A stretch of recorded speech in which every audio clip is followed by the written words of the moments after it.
cool. Oh, this is fun. Okay, so Hurricane Fluttershy. So remember that the Pegasus, they have to like control all the weather, right? And the way they do it is, remember, there's Cloudsdale. So Cloudsdale is like this city in the clouds, in the sky.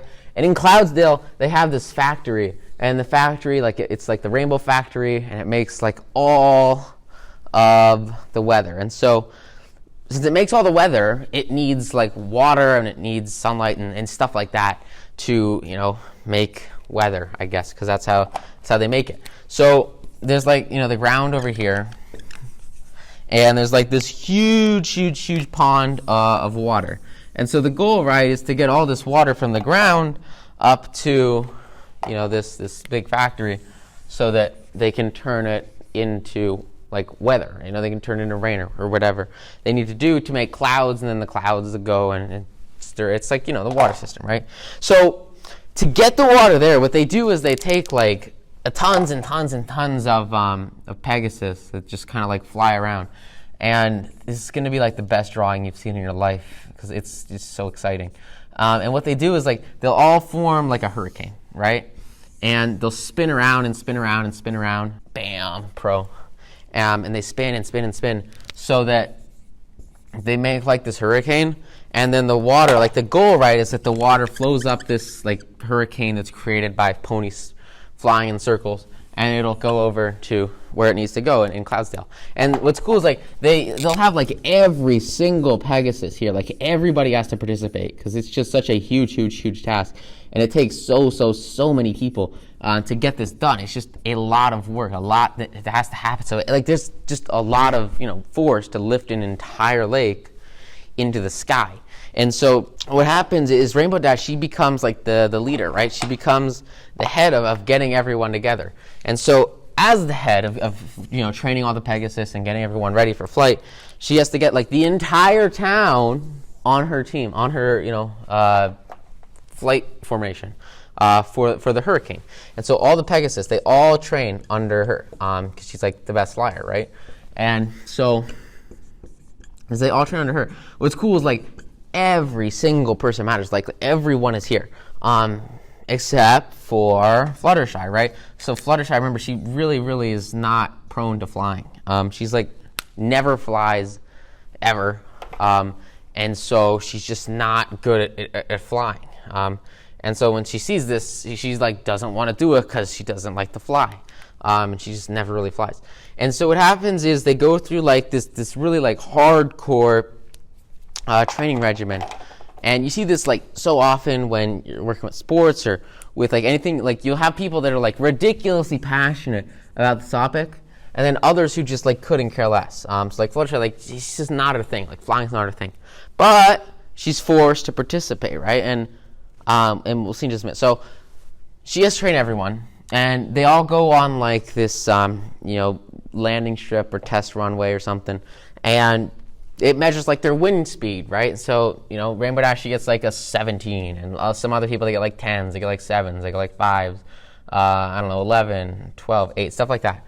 And then Fluttershy measures her wing speed, and it's like 0.6. So it's like so tiny. It's ridiculously small when she quantifies the strength that she has. And so she just like feels like, her participating is just not going to have any kind of major impact whatsoever on this actual event happening, going on. And so because of that, she doesn't participate in the training, she doesn't work through the exercises, and she doesn't like train with everybody else when they're all working towards this collective group project, this collective thing they're doing as a team, which is just crazy. So she goes over here, and she's just chilling out, doing her own thing, not worried about it whatsoever. And what's like crazy is like she matters, right? And she's important, but her feeling of self-worth, and especially her feeling of like flight importance, is just completely destroyed because her confidence is not there, her passion isn't there, her heart's not there, and she's not doing what she really loves to do, which is it's terrible. And so they have like their first test run, and the problem with the first test run is they don't have enough power. And they don't have enough speed, they don't have enough wings, they don't have enough people. And they aren't able to actually suck this water up. They just can't get it to happen. It goes up about halfway, and then it just falls, just flops back down to the lake below because there just isn't enough power. They're so close, but they're just not there. It's a shame. It's ridiculous, and it's just not enough. And so Fluttershy sees this, and she sees that they're struggling, and she knows that it is important for everyone to come together and get this one thing done as a group, as a team, as a collective unit. And so because of that, she decides to make a change. She decides to go hard. And she comes over here and she says, look, you know what? This isn't my favorite thing to do. But I'm going to power through it. I'm going to push. I'm going to go hard. Why am I going to go hard? I'm going to go hard because it matters to my friend. I'm going to go hard because it matters to my town. I'm going to go hard because we have a goal to accomplish. And when those three come together, you combine the power of a definite goal alongside a friend bringing you there, on top of joining a pre-existing movement that's already in motion, it becomes significantly easier to actually turn this idea, this goal, into a reality. And for Fluttershy, it becomes 10 times easier to get the motivation that she needs from herself and from her animals to get down on the ground and start doing some push-ups, getting swole, so that she can have really strong wings. She does like wing push-ups, whatever. And she's like putting in the work, putting in the hours, and doing the training so that she can jump in and have an impact, even if it's just a small impact. Because every little bit matters. Because they're so close. So she goes on and she does this for, a couple of days. She's just training and training and training. And there's like a final attempt that they're doing to get this water up to Cloudsdale. And, she leaves the forest, comes back, and she says, okay, let's make it happen. Let's do it. Everybody starts, spinning. Everyone gets in a circle, and they're all, making their hurricane. Midway through, Fluttershy jumps in. She's not the fastest. She's obviously not the fastest, but she's giving it 100%. She's giving it all she's got. And every single Pegasus in the area is in that hurricane. They are all working towards one common goal. They've put in the effort. They've put in the training. They've put in the dedication. Everything they desired has been done. And it's now at this one moment that they are going to see whether or not it actually becomes a reality. And because everyone, including Fluttershy, is giving it their all, the water comes up and it makes it all to Cloudsdale. The entire lake is sent to Cloudsdale. And it's a massive, massive success because Fluttershy came in and brought them over that last 1% that they needed to reach the end of the race and turn their aspirations into a reality. You see this so often. People say, oh, my vote doesn't matter, or me participating in this project is just a very small incremental part. It's not a big deal if I skip a day or something. But in reality, very, very often, everyone participating matters so much. And the best way to get there is to always go 100%. Oh, okay, cool. So this one is like straight out of the Yellow Press, early New York days, which is like super cool. So it's called Ponyville Confidential, Gabby Gumshill. And basically what happens is, you know the CMC, right? So you've got the Cutie Mark Crusaders. And at school there's this one bully. Her name's Diamond Tiara. She's the pink one. And Diamond Tiara is like just ridiculously mean to these ponies, which is just so sad. And you learn more over time, but it's not a big deal. She basically like hijacks the office of the editor-in-chief of the school newspaper. And the Cutie Mark Crusaders, they want to get their cutie mark in journalism. And so they're trying to be like newspaper editors and journalists. And so they've got to work under Diamond Tiara, which is for them it kind of sucks because she's pretty mean. And there's just not a whole lot that they can do about it, which is, it sucks, but what are you going to do? And so they start to work under her, and they're just bringing her stories, normal stories about, what's going on at school, since it's for school. And the normal stories, normal pictures, like boring stuff, like, somebody had bubble gum, or somebody tripped, or, just pretty basic schoolyard, bland content. And so, Diamond Tiara is, she's not having any of that at all. And so she says, look, you got to go get some good stuff. And so that's pretty much, exactly what these guys do. They start writing articles under the pen name Gabby Gums, and it's just gossip and trash about people in their worst time ever. It's like paparazzi on steroids. And they're taking people of pictures of people just messing up so much, and writing these whole articles about somebody tripping and falling on a piece of gum, and how they're clumsy, and degrading others, right?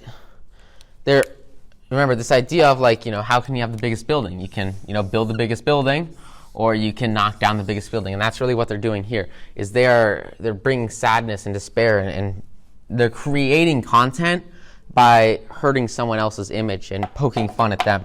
And Diamond Tiara loves this, and it's really effective. Everyone at school, so they print out the paper, right? And the paper goes to everyone at school, and everyone just freaking loves it. They're chowing it down, except for the person that the article is written about, because they're super sad because it makes them look like an idiot. And so they're seriously hurting one person's reputation, and they're attacking that one person, and everybody else is laughing their butt off and having an amazing time at the expense of that one person, which is terrible. So you want to just expunge that negativity, get rid of that negativity. And that's exactly kind of what the CMC want to do, but they have to listen to Diamond Tiara. And Diamond Tiara, she won't have it, right? She wants these guys to have more negative stories, and attack more people. And so what they do is they go out into the town, and they start to write stories on their sisters, and on just normal, everyday people. And, person after person gets brought down by these Gabby Gum stories. And originally, Rarity, Applejack, Apple Bloom, whatever, everybody is just loving it. They're having an amazing time reading these, and they think they're awesome, they think they're hilarious. And because of that, they're having a blast going through everything. But the problem is that these stories are fundamentally just destroying their relationships with so many people, because they're absolutely crushing them, bringing them at a far just destroying them. And so they write another article about Rarity, and everybody thinks it's hilarious except for Rarity, because it says Rarity is a terrible sewer, and it just brings her down. It's very negative. Absolutely crushes her public persona. And Rarity, the paper had kind of circulated outside of the school. It had circulated outside of the area. And so Rarity had been reading these papers, right? And she'd been laughing her butt off. She loved it. She thought it was hilarious until she was the target, until she became the person that was attacked, the person that was written about, and slandered in public with these articles written by quote Gabby Gums, right? And so she just gets livid, and it's terrible. But it's all this self-fulfilling process where Diamond Tiara will make them write these awful, hurtful articles over and over again for her own gain, and also just sell more papers, which is just ridiculous, because it's just crushing other people's confidence, their personas, and really where they want to be. This is the opposite of how to win friends, right? This idea that you want to build other people up, you want to put them on a pedestal, you want to praise, you want to give praise, you want to give so much praise that people feel you're way below them, and they feel insanely elevated. Because the instant that you can do that, all of a sudden everything changes in all aspects of whatever you do, right? Because if you give someone praise and you elevate them and you put them on a higher level, they are going to love you. But if you do the opposite, if you write ugly, mean, terrible magazine articles that degrade somebody and make them feel really sad, these guys are going to hate you. And so that's pretty much exactly what happens, is everybody that gets made fun of, Rarity included, they start start to really, really, really hate Gabby Gums, which is just ridiculous. And so this is when something like really interesting happens. So it sort of starts in step one, and then it goes into the next part. So Sweetie Belle comes home, and she's got like her editor's lines in her backpack. And as she's just, she slaps her backpack down on the ground, and Rarity wants to read like the latest issue of the school newspaper, right? So she goes into Sweetie Belle's backpack, which is like ridiculous, and pulls out her notebook and her journal. And her notebook, it's got like all the news articles in it. And she realizes that the CMC are, these guys are Gabby Gums, right? And then it's just a pen name. I mean, it's a small town. There's not a whole lot of new people. And so she realizes that she's Gabby Gums, and she is livid. She is so upset because like they destroyed her reputation. They made her feel terrible about herself. And so, she gets like super upset, and she goes to these guys and says, look, you got to make this right. This is absurd. And so what do the CMC do? Well, what they do is they do what you need to do in any situation where you're in the wrong and where you've done something bad, is they step up and they take responsibility. Diamond Tiara is out of the office or not paying attention, and she needs a new story really, really quickly. The CMC, they write like an apology letter, and they say they're super sorry and that they're Gabby Gums, and that this is why they had to write all these articles for Diamond Tiara, and it's all their fault. You must take like full responsibility. Don't blame it on someone else. Don't postpone. It's like all your fault, right? And so they take full responsibility. Everyone, that it is their fault and their fault alone. And they apologize publicly in the paper, and they publish it everywhere, and then they stop writing these mean articles. And people forgive them, right? If you genuinely apologize, you do it publicly, you do it promptly, with honesty, which is what they did.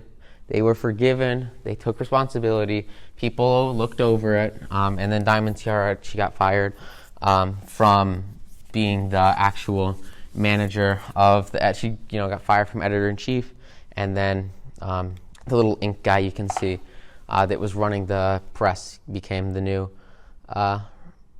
leader of the print. So power got in the right hands, everyone forgive them, and it all worked out okay because they took responsibility. So you got to take responsibility promptly and be honest when you make a mistake. The mystery on the Friendship Express. This one is so cool. Okay, so there is like this huge event going on in Canterlot, and there's like this royal ceremony or something.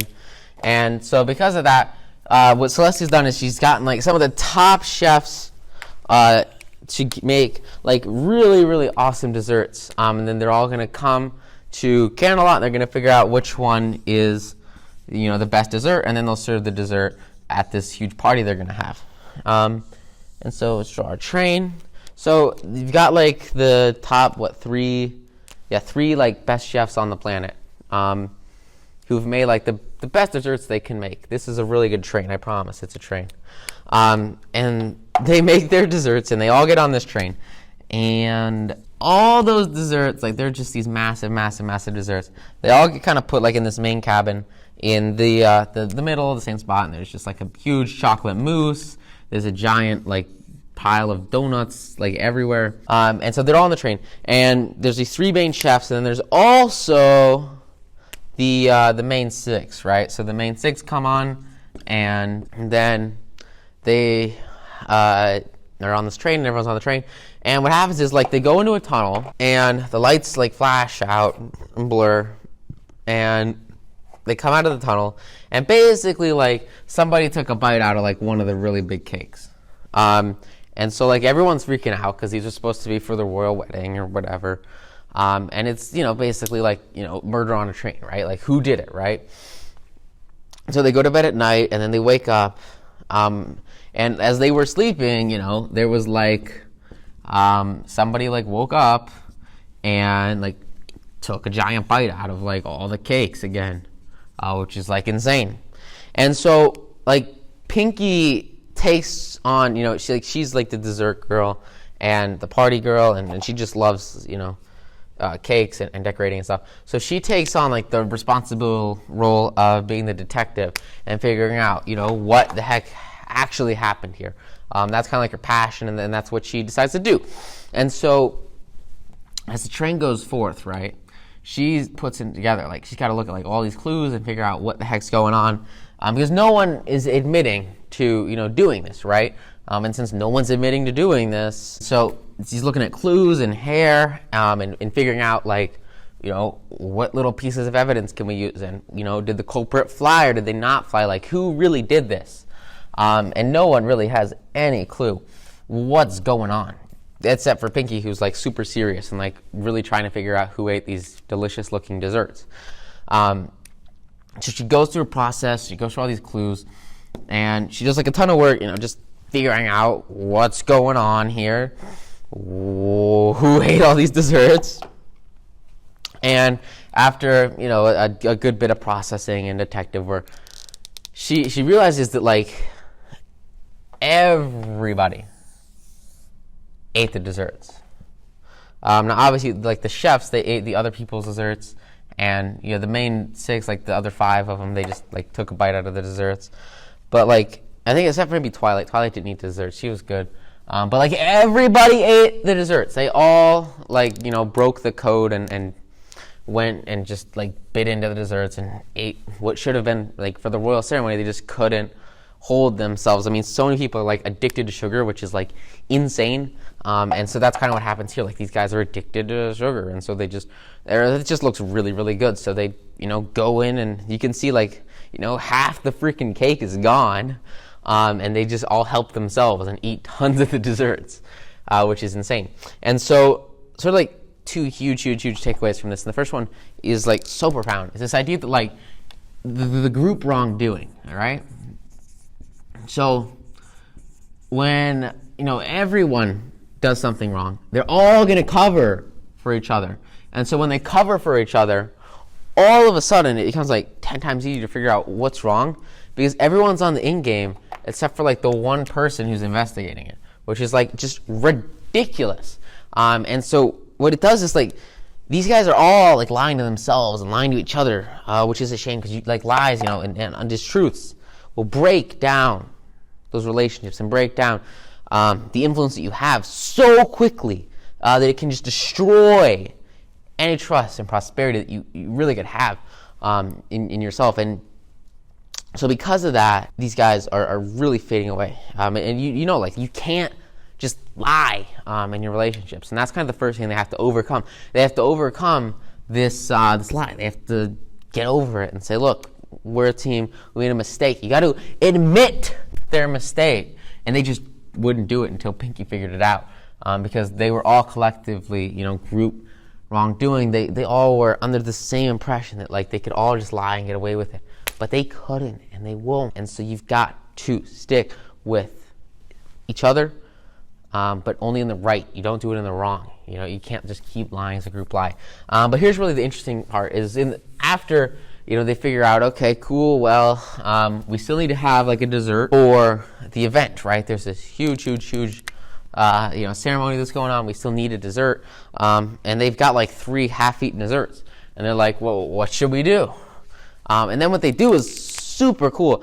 They take like the best parts of each that are left, and one of them's a donut cake, right? So they take like some of the best donuts that are left, and they mix these donuts together with like the chocolate, eclair mousse, the chocolate mousse. And then, they mix that with the traditional cake, and all of a sudden they make like this combination dessert from all 3 of these chefs. And this dessert is something that, not one of these 3 chefs could have made like completely alone, because it uses unique aspects from each and every one of their styles, right? It's very different for each person. And so because of that, like, they couldn't have just made this by themselves. The only way that it becomes a reality is when they get combined into one dessert. And so that's what they do. They make this like ginormous, monster combination dessert. And it's like the coolest thing ever. And they get to the ceremony, and everyone at the ceremony loves it. I mean, it's the coolest thing ever because it combines all of their best work at once, and it allows them to just have like a ridiculously greater product with the same amount of work on a one-by-one basis. And in the future, if they did that again, they could literally make like a third less or 3 times more and have the same output, because they're able to combine their individual strengths to creating a significantly better end product that's worth much more in the marketplace and tastes a lot better at the end of the day. And that all stemmed from an accident, right? Like, that wouldn't happen. They would not have combined if everyone didn't freak out and eat the cake. So sometimes you got to put like a positive spin on things and look at the benefit of something, even if initially it looks like it's something that's bad. It could actually be bad. You want to look at how you can turn a positive light on it and make it into a great, great, great situation instead of a bad one. Awesome! Okay, so this is like so good. So it's a Canterlot wedding. And the way this starts is, so Twilight, she grew up, and you can see in blue and the white, that's Shining Armor, right? So Shining Armor is Twilight's brother. And she was growing up, Twilight was so close to her brother, and she sings this whole beautiful song about how she loves her brother so much, and it's whatever, right?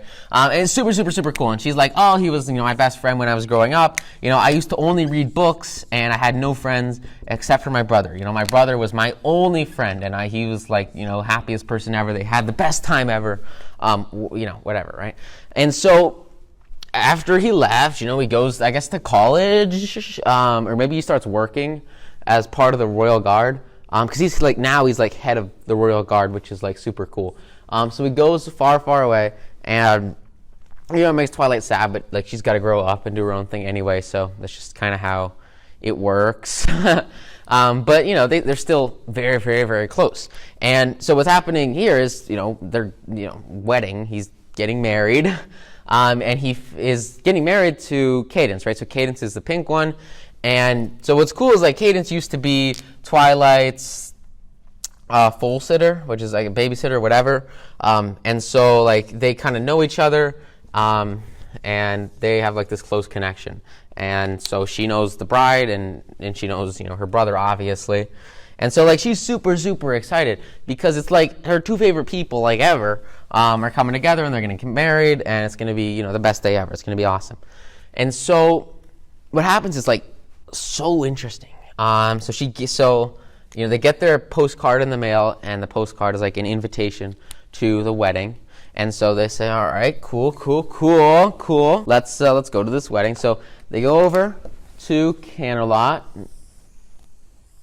And when they get to Canterlot, what's really cool is they get to the big castle, right? So they're having this wedding at the castle because, again, he's part of the Royal Guard, so he like protects Celestia and he protects the castle and all that great stuff. And, the main 6 get there, and they meet Shining Armor, they meet Cadence, Celestia's there, everyone's there. They're all getting ready for the wedding, and they're having the best time ever. There's guards everywhere, and super cool stuff. But what's really weird is like, Shining Armor goes to his room. Before that, actually, when Twilight grew up with Cadence, they had a little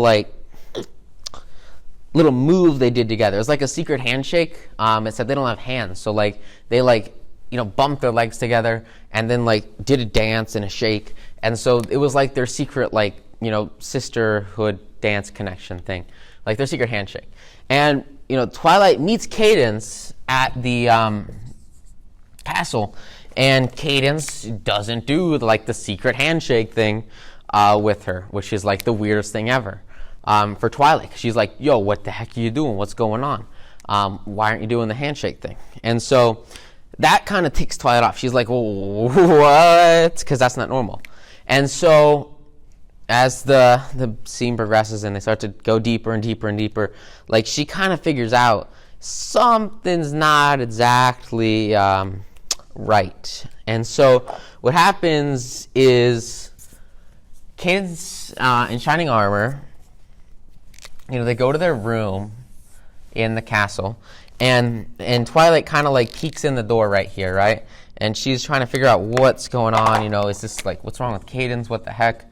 And when she looks inside, she sees, Shining Armor here, and he's like dazed and confused. And then she sees Cadence.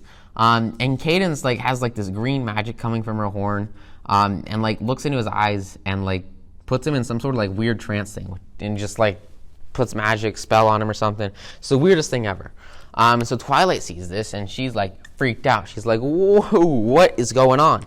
Because that's not normal, right? And so she takes us in, and she takes in, what she saw earlier with Shining Armor, or with Cadence not doing the secret handshake thing, and then seeing like this, like her looking like she's setting a curse on him, like what the heck? And she takes this in, she reflects on it, and she says, yo, there is something seriously wrong here. So she comes back, and everyone finishes up here, and then the next day, they all meet in the ballroom, and they're doing like the final preparations for where the wedding's gonna be, and everyone's like super excited and super happy. And then Twilight comes in, and she says that Cadence is evil, and she accuses her of being this evil being. Just this terrible, terrible, terrible person. And Celestia's like, you're just jealous of her, and Shining Armor is like, you're being overprotective and crap like that. And Twilight is like, no, I saw her, she's evil, she didn't, she set a spell on Shining Armor, and it was terrible, right? And so Celestia's like, no, this is absurd. And so Cadence, she runs off in just like a fit. She has no clue what's going on. So she just like busts out of there. She's so upset, so sad, and just runs away crying. And everybody else, like all of her friends leave her. Celestia leaves. They're all like super disappointed in her, and they're giving her like massive frowns and saying it was like a terrible, terrible mistake. They couldn't believe what she did and how like awful it was, blah, blah, blah. And Twilight, she feels terrible. Like everyone's dissing on her. It's just awful. Awful. And then at the end of the episode, she starts, she's sitting on the stairs, and Cadence comes back, and Cadence, looks her in the eyes, and like Twilight's like, oh my gosh, I'm so sorry, I was so mean, I can't believe it. And then Cadence says, you will be. And then like this circle of green fire like comes up around her, and like transports Twilight into this unknown world, and just like she like sinks into the ground, and just becomes engulfed in flames, which is like pretty insane. So like, what's takeaway here? Takeaway here is Twilight was like definitely right about something being totally wrong here, and like Cadence being pretty evil. But like, cause she knew her brother, and she was like, she cared about her brother. She loved Cadence.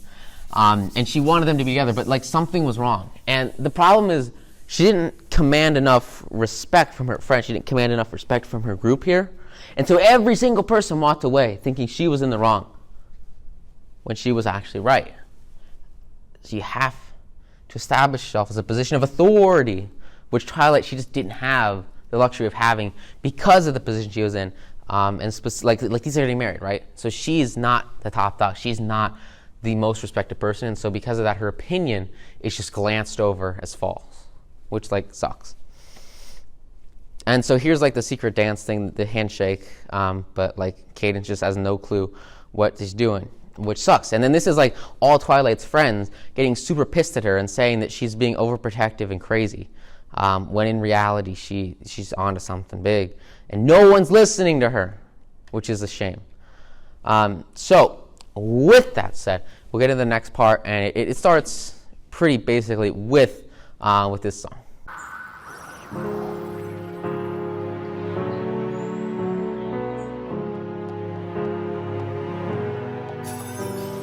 This day is going to be perfect, the kind of day of which I dreamed since I was small. Every pony will gather round, see I look lovely in my gown. What they don't know is that I have fooled them all. This day was going to be perfect, the kind of day of which I dreamed since I was small. But instead of having cake with all my friends to celebrate my wedding bells, they may not ring for me at all. I could care less about the dress, I won't partake in any cake. Vows, well, I'll be lying when I say that through any kind of weather I'll want us to be together. The truth is I don't care for him at all. No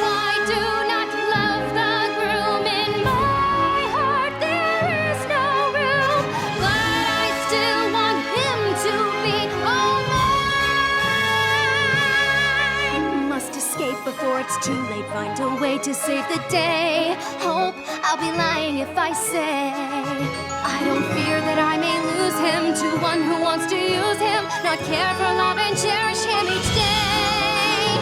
For I also love the groom, all my thoughts he does consume.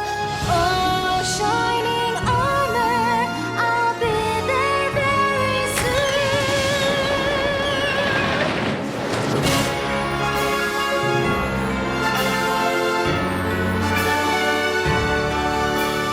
Finally, the moment has arrived for me to be one lucky bride. Oh, the wedding we won't make, he'll end up marrying a fake. Shining armor will be mine, all mine. So they go like pretty intense, and basically what happened is like, so this is her, right? And so there's like two cadences, and the second cadence comes like bursting in to like the wedding, like as everyone's here, setting up, and like they're all ready for the fake cadence to get married to Shining Armor, and so she like bursts in the door, comes screaming in with Twilight, and like she like just looks like she died, which is insane, and so everyone's like, whoa, what the heck? And then so like so Shining Armor is like still under the spell, but this is Chrysalis, right? So this is Queen Chrysalis, and she's like the queen of like all the changelings, right? And so what they do is they will like turn into other ponies and then suck away all their love, all their energy, all of who they are, to gain energy and feed on them, right? And so she like reveals herself as like this evil queen, and she says that she's gonna like take over the world. And what's cool is like there's like you got Canterlot, right? And so there's like this magical bubble shield around Canterlot, but Chrysalis has like hundreds and hundreds and hundreds of changelings busting away at this protective field over and over and over and over as this ceremony is going on. And so everyone's trying to break through this protective shield around the city. And now that she controls Shining Armor, who is like leading this shield, she controls basically the entire military of the whole city, right? And so she's got a whole army out here. And so Celestia stands up, and Celestia goes to fight Chrysalis, and basically they have like this giant clash, right? And so like all their magic comes together. They're like shooting at each other's faces, and Chrysalis, she overpowers Celestia, strikes her down to the ground, and just crushes her, right? And so she falls, and no one can defeat her, and this shield breaks. And then all the changelings come in to the city, and like everything just like goes crazy. And so here's like all the changelings surrounding like everyone. There's like a whole army trying to like kill everybody, and it all stems from like none of her friends listening to her when she said, "Yo, something's up here," and it turns out there was something up there because she was like an evil queen. And so they have like this huge battle outside. There's no more pictures. Anyway, there's like this huge battle, and they have to like come together and fight as a team, and they just have to use their powers and their magic to like fend off these guys and just crush everybody and defeat them all, which takes like a whole lot of work. And then they have to like come together, and then they have like this huge like laser thing, and they all use their powers and elements of harmony to just like blast Chrysalis away and like kill her, and she goes far, far away back to her home, and gets out of there. And so the big takeaway from this is like none of this would have happened, and like the wedding, like it would have worked, but like it wouldn't have like had to be like this if at the beginning, right, they just listened to Twilight and realized that like, hey, there's something on here, which there definitely was, and it just crushed Twilight's ability to grow, and more importantly, Cadence like was just trapped in a cave, and Shining Armor was like in a trance, which is just ridiculous. And that all happened because no one really looked deep at what was going on here, nor did they trust Twilight when she tried to tell them what was going on. And so, like, if you've got foreign ideas or new ideas that are coming into this mastermind, into this this thought bubble, and at the beginning it sounds ridiculous. Like, think about, could it be real? Could it be a reality? Could it turn out that maybe this one crazy idea that this is an evil queen? Could that be true? And in this situation, it 100% was, and it led to this huge overtaking of the entire kingdom, and that all stemmed from a lack of trust and a lack of respect for Twilight and herself, and more importantly, like, the community around her. And so the best way to prevent that from happening, like, ever again, is to make sure that when you go into these new situations, you focus pretty much exclusively on taking in new ideas and, like, evaluating them for their merit and digging deep and figuring out, is this true or is this not? Because if the mastermind doesn't focus on something and go hard on it, then it will just destroy itself and have, this was a really huge battle they had to go through that could have been completely avoided. They just understood that outside opinion and gave value to it so that it became, a reality. And they understood it. And in the end, Celestia comes back up, and they actually get married, the right way, and everyone's happy. But it was a significant challenge for everyone, because nobody looked under the surface. Everyone wanted to accept what was already there, except for Twilight. And the only person who tries to really expose the reality is, of course, the one that gets thrown underground. And so that's why you really got to focus on going 100%. And when you know that you're right, you've got to go wholeheartely, and just can be so confident in your reasoning and your idea that it can spread, and it can spread, and it can spread to people, and the others won't shut you down because you know that you're right, and there's no option but for you to spread that intelligence and that idea to others so that they realize your point of view, because so often they just don't care. Remember, people care about themselves more than anything else and their points of view. But if you're right, you've got to be completely convinced in it, and have total confidence so that you can exuberate it to others and convince them of the same logic. So, it's so powerful and really cool stuff. So let's grab some dinner and come back for season 3, which is, like, super exciting.